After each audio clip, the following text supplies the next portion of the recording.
नमस्कार, आपके साथ मैं हूं आदित्य कुमार। हरियाणा के रेवाड़ी जिले में बीजेपी बगावत से पहले ही परेशान दिखाई दे रही है।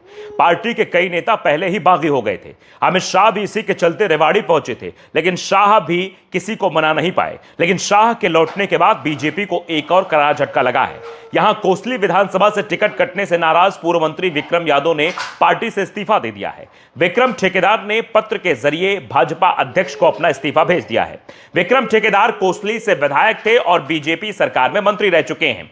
विधानसभा चुनाव में बीजेपी ने उनका टिकट काट दिया था और उसके बाद से ही वो चुनाव प्रचार से दूरी बनाए हुए थे। उन्होंने टिकट कटने के बाद अपने समर्थकों की जनसभा बुलाकर पार्टी के नेताओं पर हमला बोला था और चुनाव लड़ने के संकेत भी दिए थे। हालांकि उन्होंने नॉमिनेशन नहीं किया था, लेकिन अब उन्होंने अपना इस्तीफा प्रदेश बीजेपी अध्यक्ष को भेज दिया है।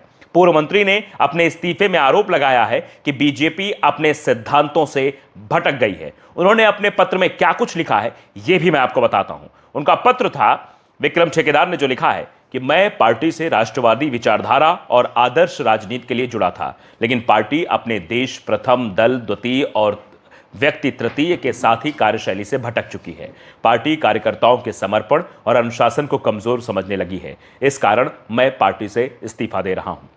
इसके साथ ही विक्रम ठेकेदार के कांग्रेस में शामिल होने की खबरें भी आ रही हैं। विक्रम ठेकेदार की अगर बात करें तो 2014 में कोसली विधानसभा से बीजेपी से विधायक चुने गए थे और दक्षिण हरियाणा के सीनियर नेता राव इंद्रजीत सिंह की सिफारिश पर प्रदेश सरकार में उन्हें राज्य मंत्री बनाया गया था।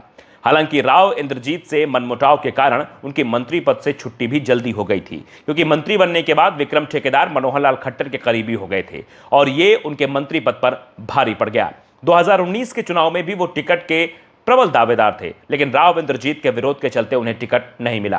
हालांकि तब उन्हें खट्टर ने मना लिया था, लेकिन वो पार्टी में बने रहे। अब की बार भी टिकट ना मिलने से वो बेहद नाराज बताए जा रहे थे, लेकिन इस बार उन्हें मनाने के लिए खट्टर भी आगे नहीं आए, क्योंकि खट्टर को बीजेपी ने पहले ही सीएम पद से हटा दिया था, जिस कारण से विक्रम ठेकेदार ने अपना इस्तीफा बीजेपी अध्यक्ष को भेज दिया।